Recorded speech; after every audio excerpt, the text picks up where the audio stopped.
여러분 안녕하십니까? 부동산 고민 무엇이든 물어보세요. 2부 순서 시작합니다.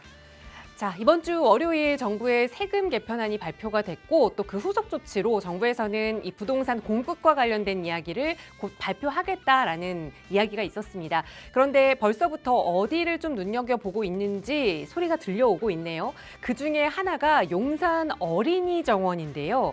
정부에서는 여기에 공급을 하겠다, 주택 공급을 할 수 있다라는 의견을 표명했고 오세훈 서울시장이 오늘 적극적으로 반대 의견을 내놨습니다.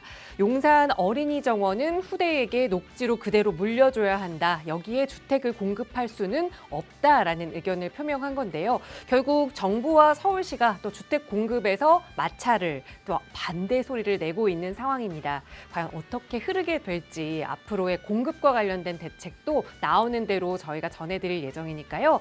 언제나 저희 방송 함께 하시면서 그 안에서 또 여러분의 투자 전략 고민되신다면 언제든 저희와 함께 하세요. 나가고 있는 무료 상담 전화 02-2638-3972번 그리고 유료 100원의 상담 문자 샵 3989번으로 함께 하겠습니다. 자, 그럼 오늘 준비한 2부 순서 지금 바로 출발합니다.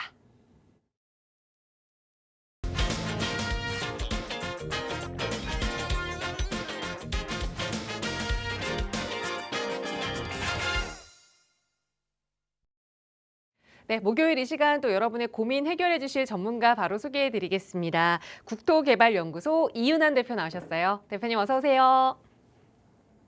네, 반갑습니다. 전국에 계신 시청자 여러분. 자, 매주 목요일 2시에 찾아뵙는 이윤환입니다. 자, 너무 덥습니다. 자, 오늘 8월 6일, 지금 이 시간 서울의 온도는 39도라고 하는데, 뭐 경남 양산 같은 경우는 40도가 넘어섰었죠. 어쨌든 전국이 지금 가마솥 열기로 뜨겁습니다. 자, 이렇게 더울 때 당연히 물을 많이 섭취하는 게 최고의 보약이 아닌가 싶고요. 가장 손쉬운 방법인데 이 옷 색깔에 대해서 또 여름을 좀 피하는 적절하게 대처하는 방법이 있다고 해요. 제가 오늘 좀 검은 옷을 좀 바깥에 걸쳤는데 이 검은 옷이 이제 자외선 차단, 이 뜨거운 햇빛에 많이 노출됐을 때 자외선 차단하는 데는 최고 좋은 색깔이다라고 얘기를 해요. 또 반면에 이제 실내에 있을 때 이 온도, 기온을 좀 많이 이렇게 누그러뜨리는 그런 색깔은 오히려 흰색이라고 하더라고요. 그러니까 실내에서 많이 좀 있다, 또 음지에 많이 있다라고 한다면 흰 색깔이 좀 유리할 것이고 햇빛을 많이 쏘일 수밖에 없는 상황이다라고 한다면 검은 옷을 걸치는 게 유리하다고 합니다. 근데 이제 둘 다 뭐 기온도 그렇고 자외선 차단도 그렇고 가장 악조건에 해당되는 여름철에 피해야 될 옷 색깔은 보라색이라고 하더라고요. 그래서 여름철에 보라색만큼은 좀 피하는 게 좋다. 이런 그 상식을 제가 들어서 여러분들한테 전달을 해드렸는데 어쨌든 이 찜통 더위에 여러분들 건강 잘 유지하시길 바라겠습니다. 네, 뭐 오늘 전해주신 이 상식 정보도 살면서 너무나 지금 같은 폭염에는 꼭 필요한 상식 정보죠. 저희 부동산과 같은 것 같아요. 살아가면서 뗄래야 뗄 수 없는 꼭 필요한 우리 부동산과 관련된 정보도 저희 방송 통해서 함께 하실 수 있으니까요. 자, 지금부터 또 고민되신다면 전문가의 도움 필요하시다면 언제든 나가고 있는 번호로 문의 주시고요. 저희 방송 시간 통해서도 여러분과 그 부동산과 관련된 상식 이야기, 투자 이야기 함께 나누겠지만 조금 더 자세하게 내 가지고 있는 자산에 맞춰서 그런 전략 세워보실 수 있도록 무료 세미나 시간도 준비하고 있습니다. 이윤환 대표와 함께 하실 수 있는 시간 다음 주 수요일에 또 역시 마련이 되어 있는데요. 에어컨 시원하게 틀어주실 것 같아요. 자, 어떤 내용 함께 하실 수 있는지 세미나 안내도 부탁드려요. 자, 뭐 제가 이제 세미나 얘기할 때는 항상 일석오조의 효과다라고 얘기를 하는데 가장 큰 효과는 뭐냐면 여러분 건강을 위한 발걸음이에요. 즉 집에만 있는 게 또 뭐 좋지만은 않겠다 생각을 해서 나가야 되는데 덥잖아요. 그래서 어쨌든 뭐 지하철을 타서 저희 세미나장 오면 세미나장 자체가 일단 성수동에 있으니까 뚝섬역이라든지 서울숲역 교통적으로는 굉장히 좀 유리한 곳에 있어요. 그래서 여러분들이 좀 오시기 편한 곳에 있기 때문에 어쨌든 여러분들이 발걸음하는 데 있어서는 굉장히 조금 괜찮겠다라는 생각이 들고요. 그게 이제 첫 번째 일석일조라는 부분이고, 나머지 일석이조, 일석삼조, 일석사조, 오조 이렇게 해당되는 것은 우선 지금 이제 세제 개편안을 발표를 했습니다. 그런 상태에서 지금 어떤 해법을 갖고 좀 이렇게 부동산의 방향을 정해야 되는지를 이제 살펴볼 것이고, 또 부동산 시장의 흐름도 살펴봐야 될 것이고, 또 여러분들이 갖고 있는 고민도 해결해야 될 것이고, 그리고 여러분들이 제일 관심 있어 하는 투자, 특히 이제 소액 투자인데 한강변 관련돼서 소액 투자를 조금 더 집중적으로 해서 여러분들이 조금 성과를, 정말 요즘 같은 시기에 일단 아파트 투자라는 거는 어려워요. 토지로 허가에 의해서 입주를 해야 되니까. 단지 내가 거주를 안 해도 전세 끼고 갭 투자를 하는 데 있어서 그것도 작은 금액으로 투자를 하는 데가 어디에 있겠느냐, 또 어느 곳을 해야 되느냐라는 부분이 굉장히 조금 제일 중요하지 않을까 생각되는 시기입니다. 이 시기에 맞게 여러분들한테 어쨌든 그런 걸 상세하게 알려드리는 시간이니까요. 세미나에 많은 분들 덥지만 나와서 많은 것을 얻어가셨으면 좋겠어요. 네, 또 덥다고 너무 에어컨 밑에만 있으면 안 되잖아요. 에어컨 빵빵하게 나오는 지하철 타시고 또 이동하셨다가 조금 걷고 또 시원한 세미나장 가셔서 부동산 투자와 관련된 이야기도 함께 나눠보실 수 있는 무료 세미나 자주 활용해 보시기 바랍니다. 다음 주 수요일이고요. 역시 나가고 있는 번호로 문의 주시면 자세하게 안내 도움 드리겠습니다.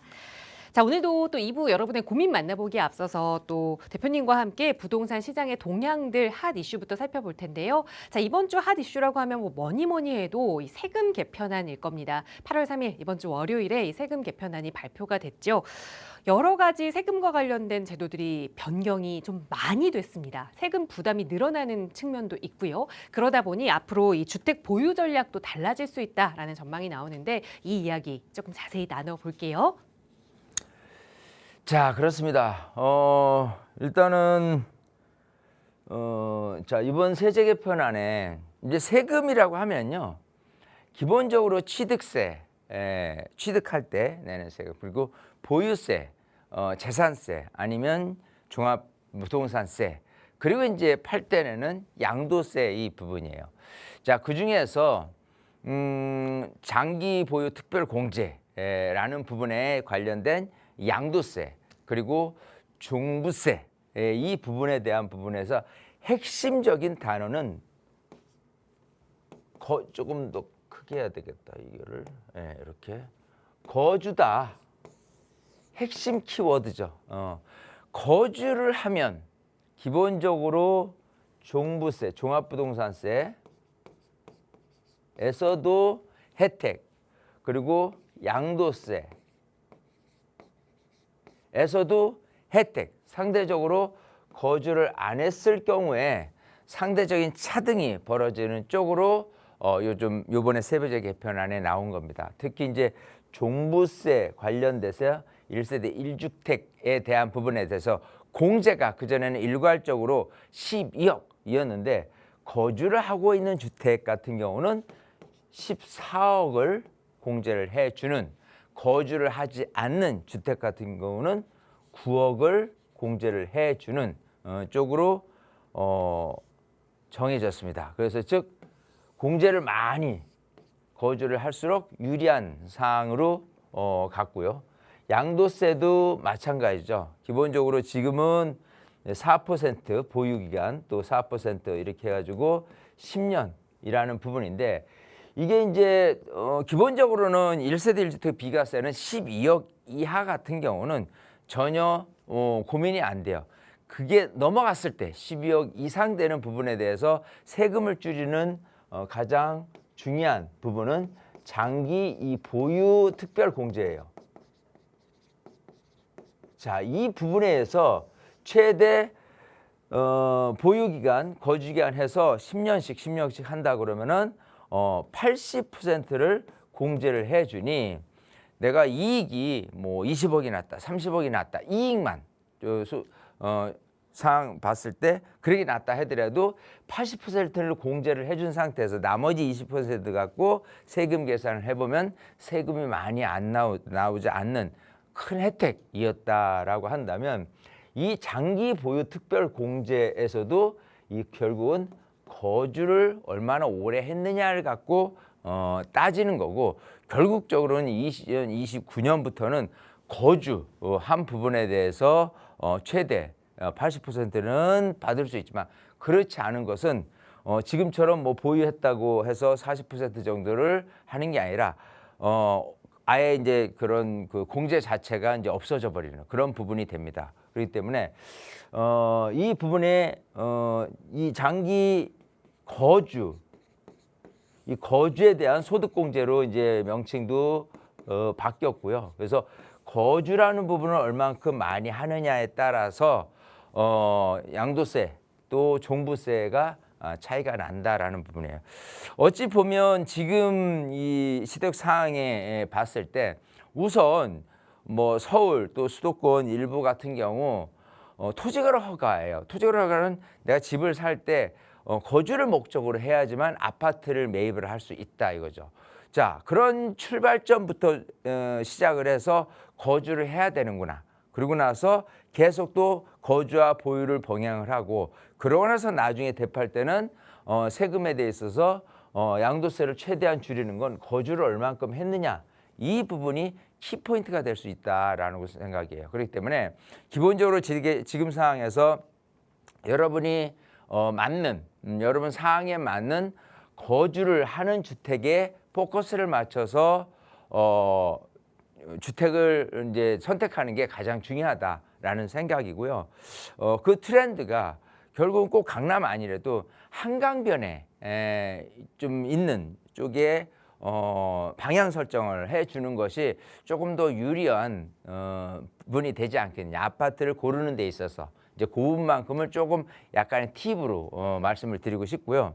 또 하나의 팁은 뭐냐면, 이 현재 아파트 가격이 너무 비싸니까 사실은 빌라라는 부분으로 선행해서, 특히 젊은 분들 또 이제 부모님이 뭐 증여를 해준다든지 이렇게 집을 사든다든지 이렇게 할 때 빌라를 매입을 하는 부분이 많이 있어요. 빌라가 그냥 빌라가 아니라 결국 나중에 개발을 통해서 아파트가 되어지는 모습을 생각하고 재개발을 노리고 빌라를 하게 되는데, 그 빌라를 좋은 지역에 있는 빌라 같은 경우는 일단 젊으니까 거주를 실제로 초기부터 거주를 하는 것도 중요한 요인이다 생각을 해요. 왜냐하면 재개발됐을 때 빌라인 상태에서의 거주 기간, 또 재개발되고 나서 또 아파트가 됐을 때 거주 기간 했을 때, 뭐 아파트가 됐다고 해서 거주 기간을 산정이 아니라 그 이전부터 빌라였을 때부터 거주 기간을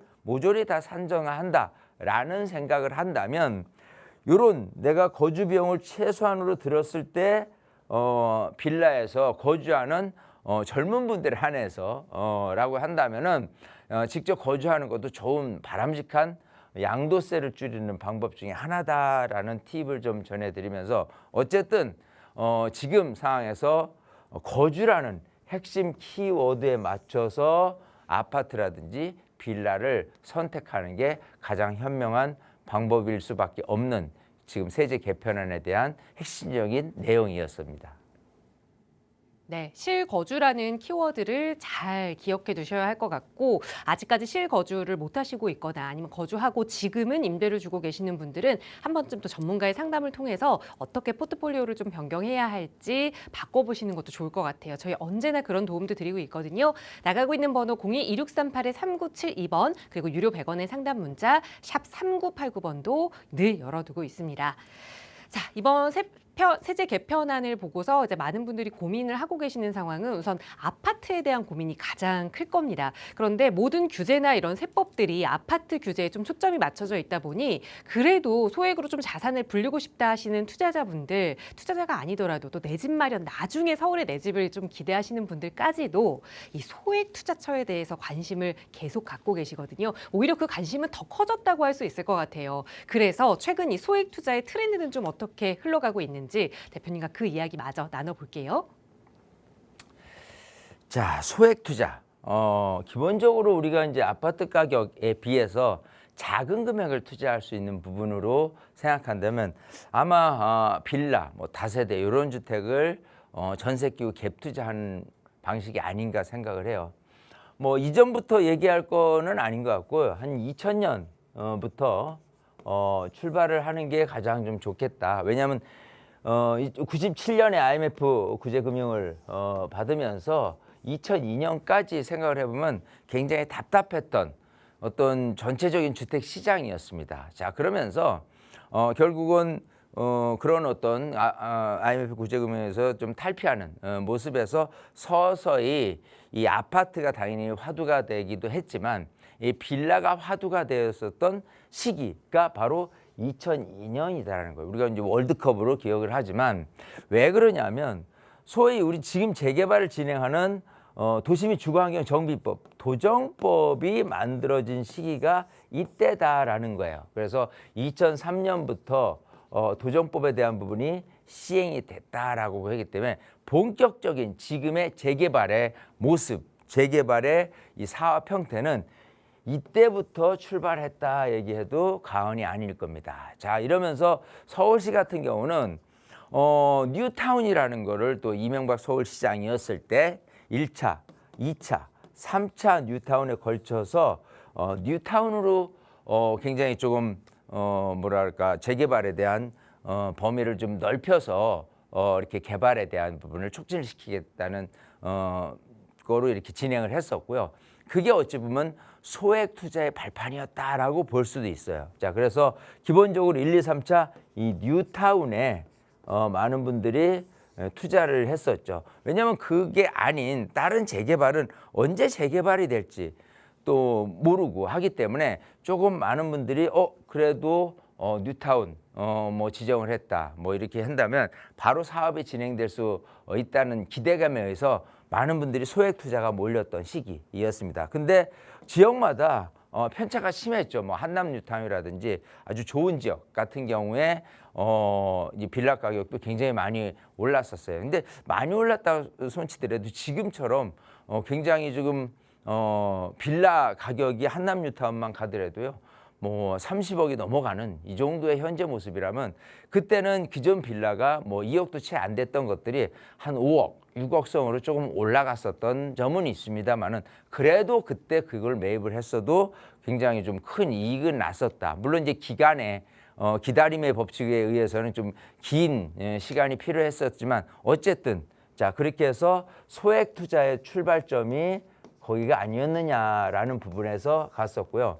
진정한 소액 투자라고 한다면 사실은 이런 뉴타운 개발지가 아닌 재개발 예정지라든지 이런 부분으로 이제 갔었던 시기가 좀 있었어요. 그래서 소액 투자는 일반 빌라인데 빌라를 매입을 해도 언젠가는 재개발이 될 거라는 생각에서 진행이 됐었고 그때 이제 소액이라고 한다면은 빌라도 좀 작은 유형의 빌라라는 부분인데 기본적으로 우리가 생각하는 빌라 형태가 이제 다세대라는 부분이 있어도 이건 건축법상에서 진행되는 부분인데 이 주택법에서 진행될 수 있는 작은 이 다세대 형태의 건축을 할 수 있는 부분이 탄생된 것이 2008년도에 도시형 생활주택, 우리가 흔히 얘기하는 도생이에요. 그게 보면 저게 도시형 생활주택인지 다세대로 했는지는 우리가 모를 정도로 외관은 똑같습니다. 근데 이제 주택법에서 의해서 지을 수 있는 도시형 생활주택에 로 이제 건축 행위를 했느냐 아니면 건축법에서 진행하는 우리가 흔히 아는 다세대로 진행했느냐인데 어쨌든 그 당시에 도시형 생활주택으로 한 거라고 생각하면은 똑같은 땅에 많은 세대를 지을 수 있었다라는 부분 때문에 굉장히 작은 원룸 1.5룸 이 정도가 많이 공급이 활성화됐던 시기입니다. 자, 그렇게 된다면 이런 도시형 생활주택이 한 1억 남짓한 부분에 대해서 소위 이제 전세를 낀다라고 하면은 뭐 7천, 8천 이 정도이기 때문에 굉장히 소액 심지어는 1,000만 원만 가지고도 전세 끼고 갭 투자를 했었던 시기가 2008년도부터 2009년 이 정도부터 출발이 됐다라는 부분이에요. 자, 이때부터 생각하면 2008년, 2009년은 또 어떤 시기가 있었냐면 기본적으로 이제 리만 브러더 사태, 금융위기 사태 때문에 부동산도 꾸준히 2002년부터 2008년까지 오르다가 주춤했었던 시기고 그러고 나서는 아파트 가격은 정체됐던 시기. 이 정체와 맞물려서 올랐었던 거는 전세금이었어요. 특히 이제 아파트로 따졌을 때 전세 금액이 계속해서 이 문재인 정부 오기 전까지 계속해서 올랐었습니다. 그래서 이 전세 비율 자체가 예를 들어 10억의 아파트짜리다. 특히 이제 강남의 아파트가 그러면 7억의 전세를 낀 상태에서 갭 투자가 가능했던, 즉 3억 정도 가지고도 사실 아파트를 했었던, 어찌 보면 이것도 아파트의 소액 투자 개념에서는 가장 낮았었던 금액 시기가 이렇게 올라오면서 문재인 정부 이전 박근혜 정부 시절에 그런 아파트의 소액 투자도 있었다. 근데 그거보다도 더 소액, 즉 몇 억대 단위의 소액이 아니라 몇 천만 원에 대한 부분은 도시형 생활주택 또 다세대 이런 부분에 의해서 2008년부터 해서 2017년 이전까지 해서 그런 부분이 탄생이 됐었다라는 부분이에요. 그래서 소액으로 몇 천만 원씩 몇 천만 원을 갖고 투자할 수 있었던 부분에서 점점 이 개발에 대한 부분에 대해서 조금 이렇게 이원화된 부분이 생겼어요.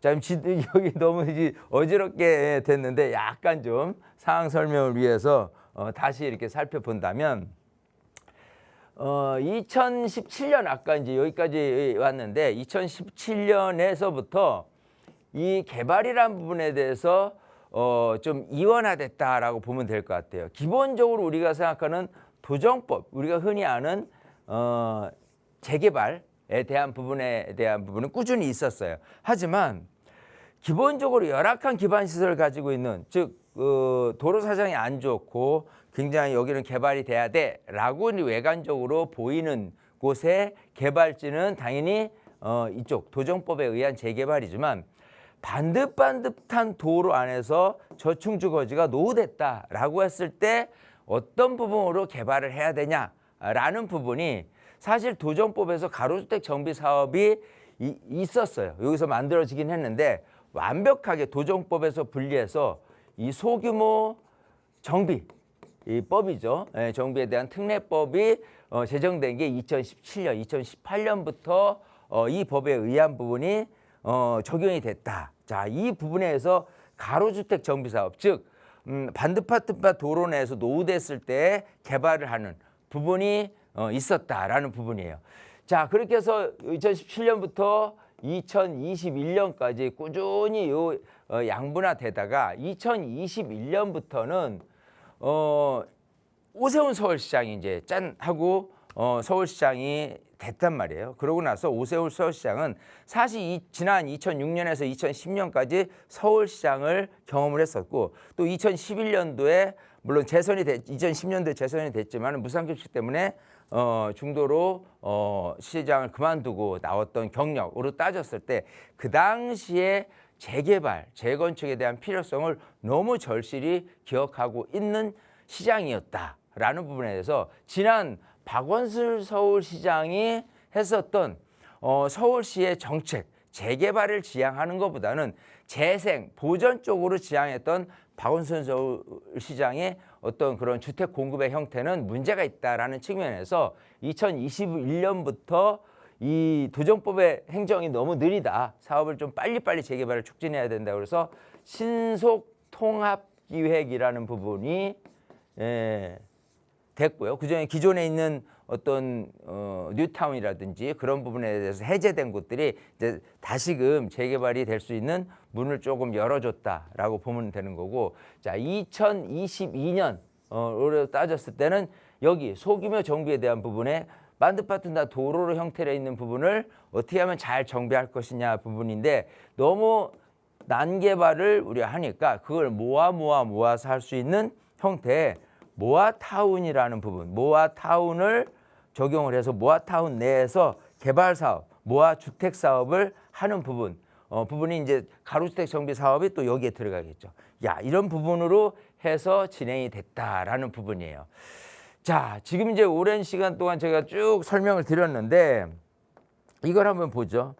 기본적으로 지난 2017년 이전에 모습의 형태라고 한다면은 기본적으로 소액 투자가 가능해서 몇 천만 원 가지고도 투자가 됐었던 시기였는데 지금은 그렇지 못하죠. 왜냐하면 서울시 전체로 따졌을 때 이렇게 전체적으로 이를 볼까요? 이렇게 노란 주거지 같은 경우가 대체적으로 다 도로가 반듯반듯한 곳에 의해서 재개발을 필요로 한 곳.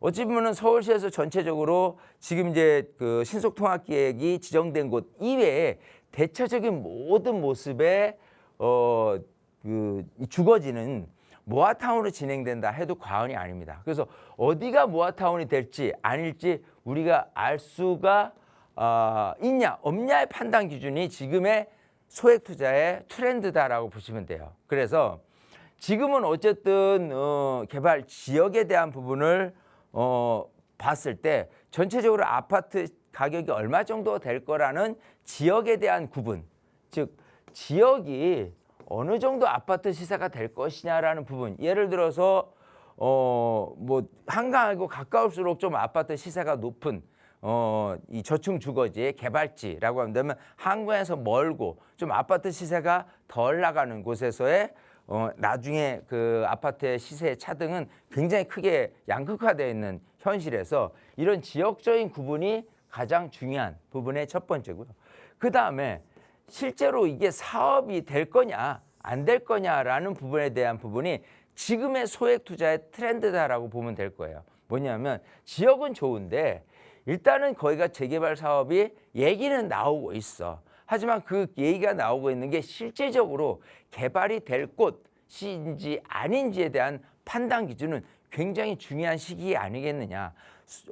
어찌 보면은 조금 굉장히 그 좋은 지역 같은 경우는 금액이 뭐 1억 단위로는 안 될 거예요. 3, 4억 뭐 그 이상도 필요로 한 그 금액이 됐지만 좋은 지역에 있을 때 또 사업이 될 곳, 안 될 곳에 대한 구분 차이는 결국은 내가 한 4억 정도의 실투자를 갖고 하는데 좋은 지역은 맞는데 사업이 빨리 될지 않을지에 대한 부분이 사실 모호하다라고 한다면 그 4억에 대한 금액이 굉장히 오래 묻혀지는 그런 단점이 생기는 상황에 놓이게 될 것이고 만약에 그런 사업이 실제로 이런 모아타운이 지정이 될 수 있는 가능성이 굉장히 높다라고 한다면 결국은 애매모호한 사업이 언제 될지 모르는 부분과 사업이 금방 될 것 같은 부분에 대해서는 부분은 확연하게 차이가 나는 지금의 시기다. 즉 좋은 지역만 우선할 게 아니고 그 지역 안에서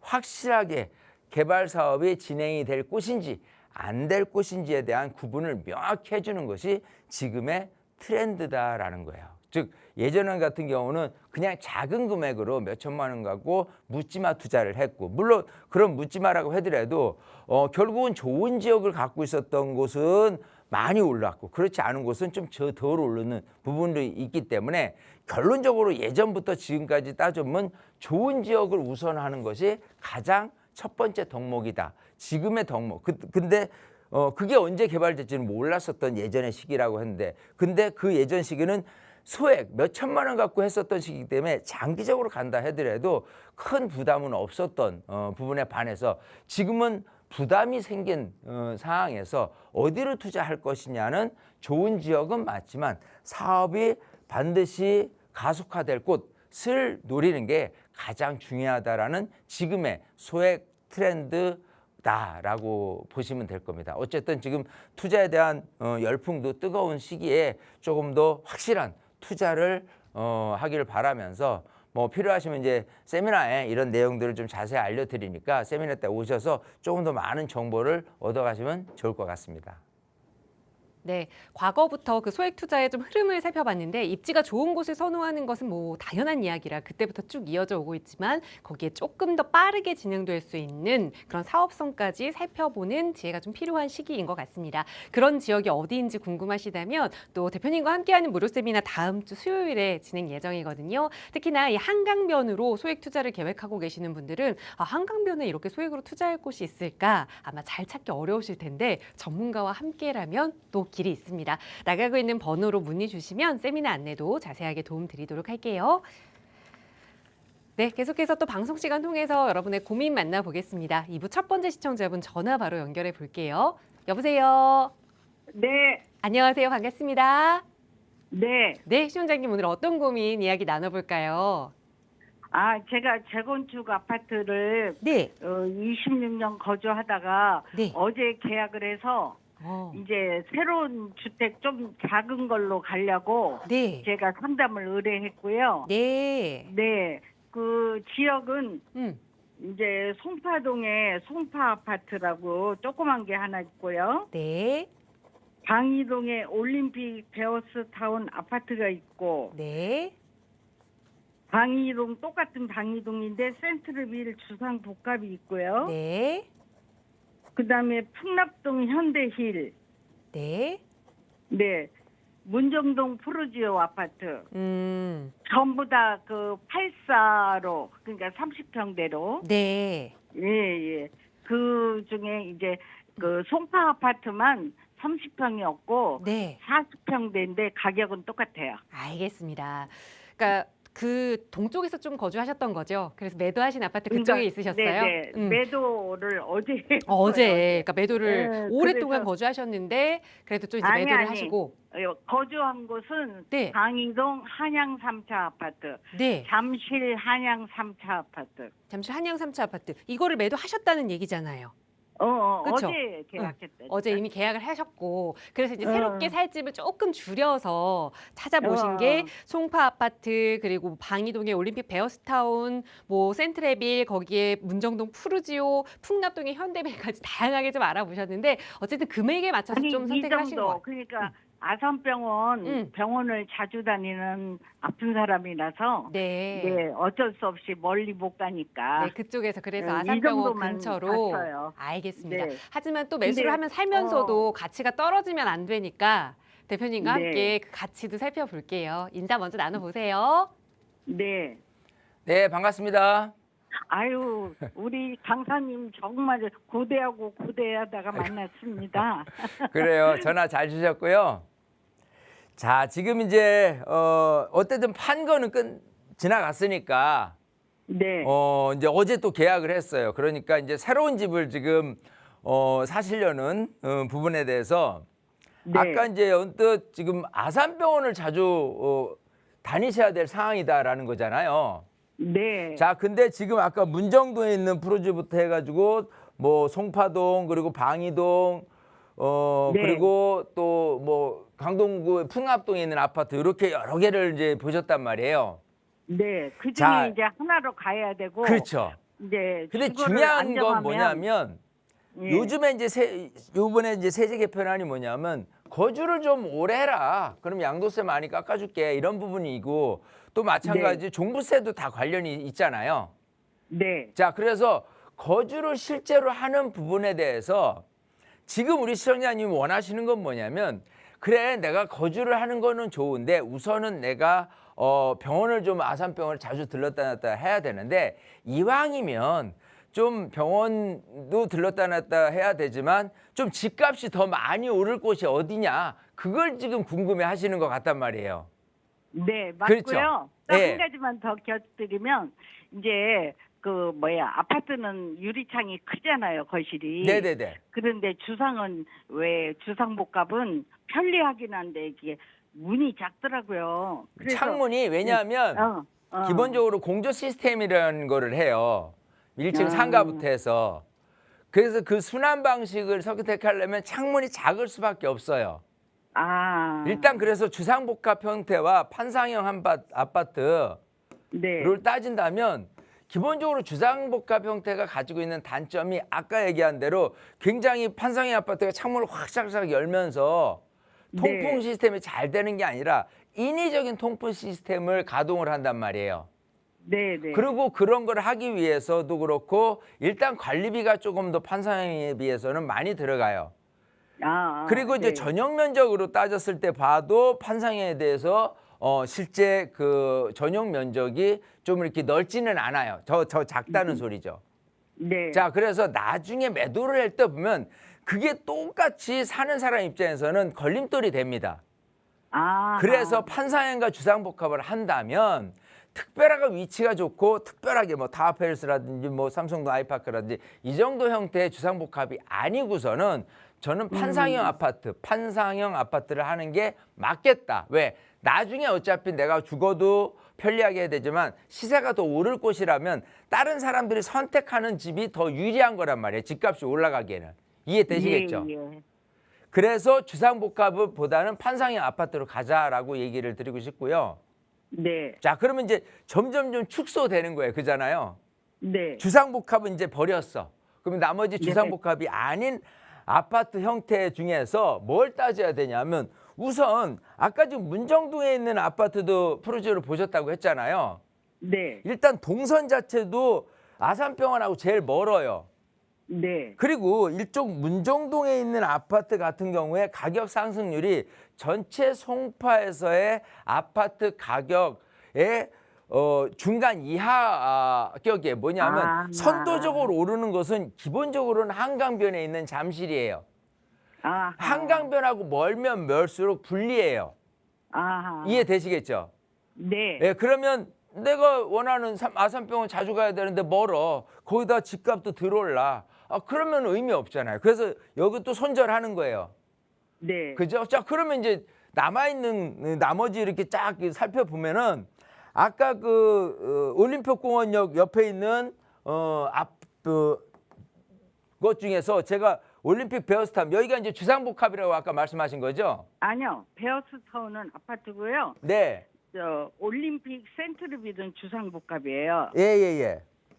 자, 일단 올림픽 센트럴빌은 일단은 주상복합은 제가 하지 말라고 했으니까 네. 이제 뭐 남아 있는 건 후보지로는 올림픽 베어스타운과 그죠? 네. 여기와 그리고 아까 지도를 좀 더 넓게 해야 되겠네. 현대힐. 그리고 풍납동에 있는 아파트 그죠? 네. 자, 그다음에 이렇게 지금 송파동, 좁혀졌어요. 송파 아파트. 그죠? 풍납동에 있는 아파트 두 개로 이제 좁혀졌어요. 제일 가까워요. 아니, 세 개. 예. 송파동, 송파 아파트. 송파동 송파 아파트인데 제가 이제 축소를 하는 거예요. 그러니까 이왕이면은 조금 더 아산병원하고 가까운 거로 지금 두 개로 좀 축소를 시켰어요. 네. 왜냐하면 이게 이제 올림픽 공원하고도 연계된 부분이 있기 때문에 그래요. 네. 그러니까 우리 시청자님만 생각하면은 병원이잖아요. 네. 근데 일반 사람들이 생각했을 때 봤을 때는 물론 병원에 대한 수요자도 있지만 공원에 대한 수요자들도 있을 거 아니에요. 그렇죠. 그게 더 중요하다는 거예요. 이게 아하. 그 아파트를 따졌을 때 5세권이라는 게 있어요. 그게 뭐냐면 네. 어디가 뭐에 가까울수록 더 사람들이 많이 찾아요. 그게 첫 번째 덕목이 이 역세권, 역하고 가까워야 된다. 두 번째가 학세권, 즉 역하고 가깝고 학군이 좋은 곳이 가장 중요해요. 네. 그죠? 그리고 또 하나 있는 곳이 이 공세권이에요. 공원 근처. 공원. 예, 그리고 한강 뷰세권. 네. 이 조망이 좋아야 되는 부분이고 마지막에 있는 것이 병세권이에요. 병세권도 들어가 있어요. 5세권 네, 중에. 예, 그러니까 예. 수요자들이 찾는 우선순위를 따졌을 때는 공세권이 좀 더 위에 있다는 소리예요. 그러네요. 이해되세요? 그랬을 때 보면은 제가 지금 두 개를 축소한 거는 결국 풍납동에 있는 아파트와 올림픽 베어스타운 여기로 이제 축소된단 말이에요. 그렇죠. 병원하고도 가까웠고 네. 그럼 두 군데 중에서 이제 어디를 선택하느냐인데 통상적으로 아파트라는 부분을 따졌을 때 아파트가 외로우면 외로울수록 아파트의 면모가 없어요. 예. 예, 즉 이 근처가 조금 아파트 구성이 많으면 좋은데 올림픽 베어스타운은 그 세대수가 100 몇십 세대 되는데 그 근처에 아파트로 구성되어 있질 않아요. 맞아요. 그래서 아파트로서 이미지가 부각이 안 돼요. 크게. 상대적으로 풍납동에 있는 곳은 근처에 아파트 단지들이 있어요. 네. 예, 그리고 이제 지하철 8호선이 있기는 해요. 물론 여기도 이제 지하철 9호선이 있고 하기는 한데 기본적으로 아파트 면모는 조금 더 아파트 그 근처의 구성도가 얼마나 많이 있느냐에 따라서 아파트다운 면모를 유지를 하는 거예요. 이해되시겠어요? 네네. 그럴수록 사람들은 여기가 아파트구나 하면서 찾아오는 거예요. 이해되시겠죠? 그러니까 네네. 역지사지예요. 사람들이 내 집을 어떻게 판단할까를 따졌을 때 올림픽 베어스타운도 좋을 것 같지만 야 근처에 아파트들이 많이 없어. 네. 그러니까 아파트 단지답지 않은 나홀로 아파트로서 밖에 인식이 안 되는 거예요. 다른 사람들한테는.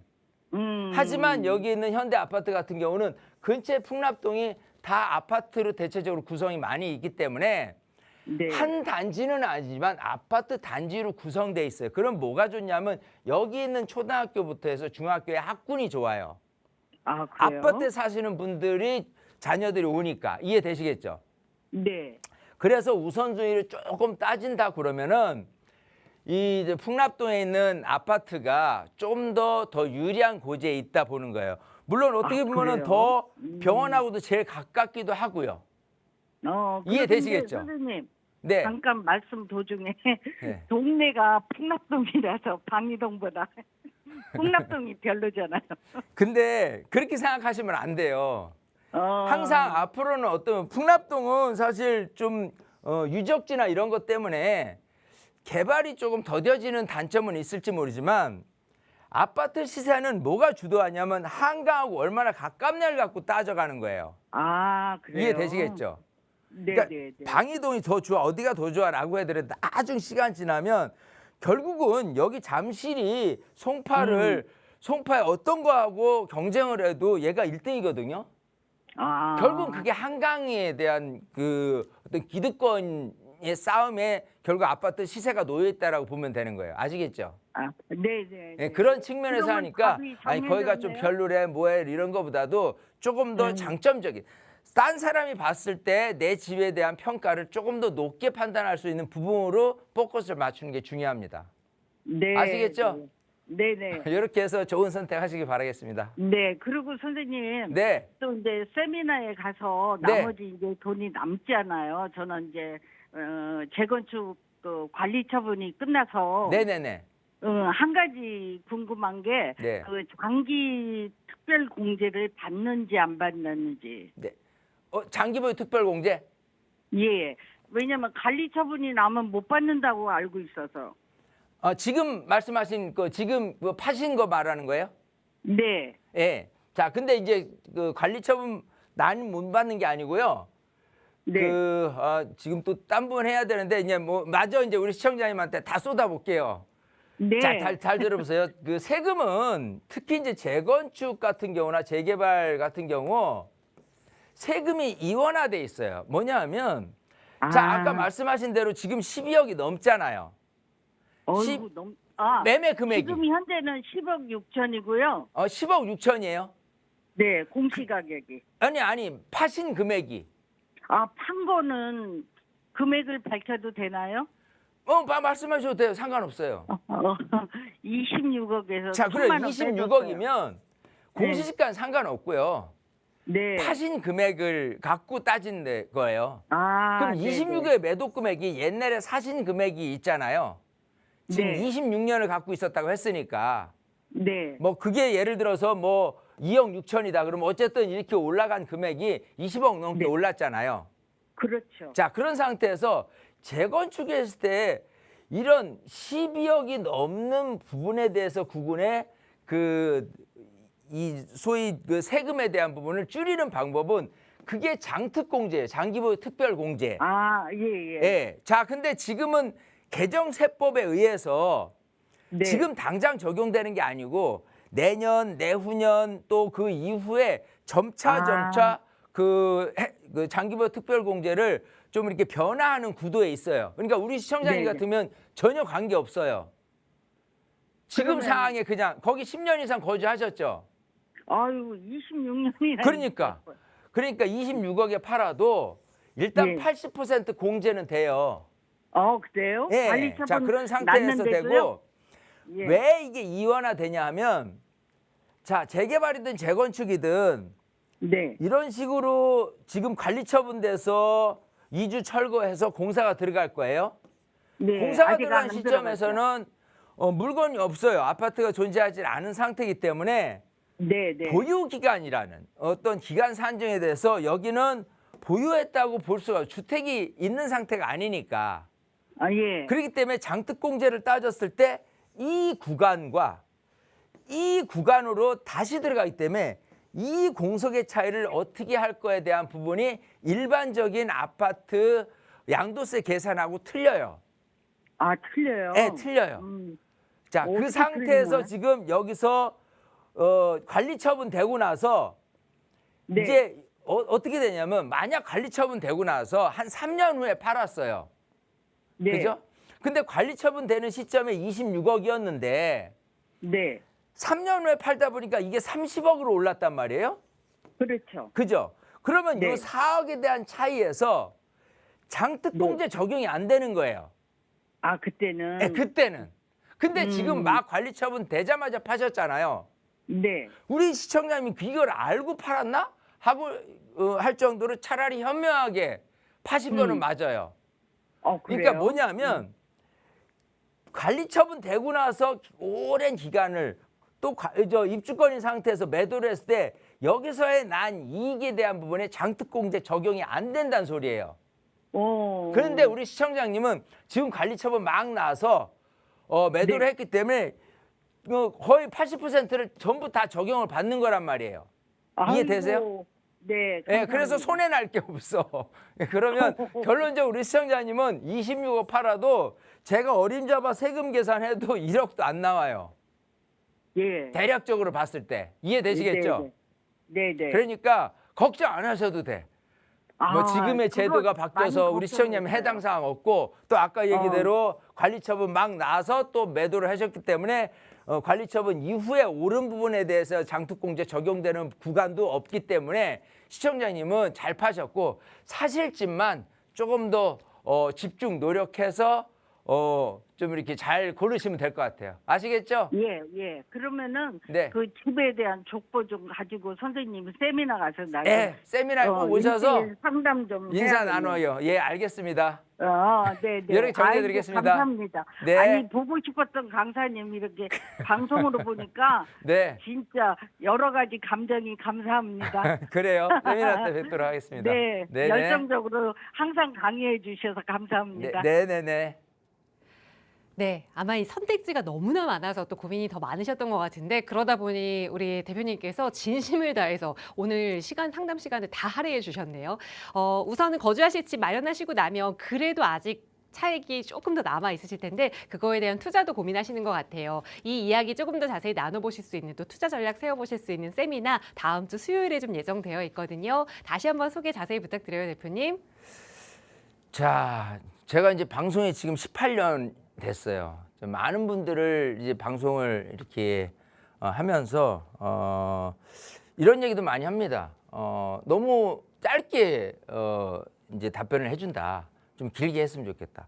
또 길면은 시청자분들이 왜 저분한테는 오래도록 시간을 할애해서 하고 막 뭐 방송을 할 때 막 대기를 한단 말이에요, 시청자분들이. 자, 그런 상태에서 좋은 점 또 나쁜 점도 있어요.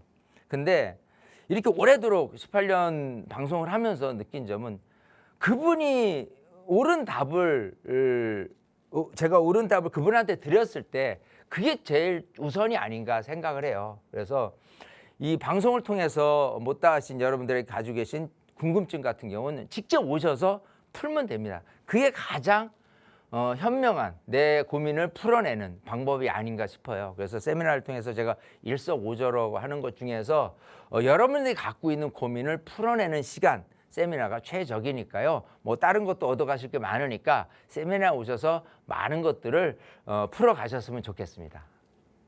네, 시간 제약 없이 여러분의 고민 함께 이야기 나눌 수 있는 무료 세미나 시간 다음 주 수요일에 예정돼 있고요. 나가고 있는 번호로 문의 주시면 자세하게 안내 도움 드릴게요.